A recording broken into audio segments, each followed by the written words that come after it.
Bible story comes from John chapter 3. There was a man named Nicodemus. He was a Pharisee. Pharisees were teachers who knew a lot about God's words, but sometimes they didn't understand what God meant. That's why Pharisees disagreed with Jesus' teachings. But one night, Nicodemus came to visit Jesus. He knew Jesus was not like any other teacher.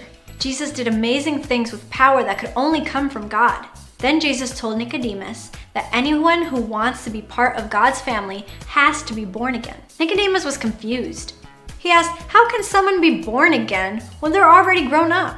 Jesus explained to Nicodemus that being born again doesn't mean you have to go and be a baby again. Being born again is not something you can see with your eyes. The change happens in your heart when you are ready to believe that Jesus is the way to God.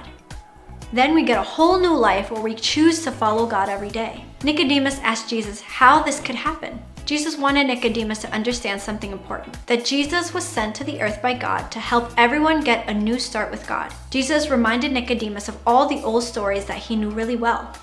This story helped explain what Jesus was talking about. Long ago, the Israelites were poisoned by snakes while they were in the wilderness. God told their leader, Moses, to make a snake and put it on a pole. Everyone who was bitten looked at it and was healed. Jesus used the story to explain that people can look to Jesus so they can have a life with God. If they believe in Jesus, they could be a part of God's family forever. But this good news wasn't just for Nicodemus. It was for the whole world. God gives everyone a chance to believe in Jesus and have a life with God. Everyone, including you and me. When we believe in Jesus, we get a brand new life with God. You and I get to be close friends with God. It's true.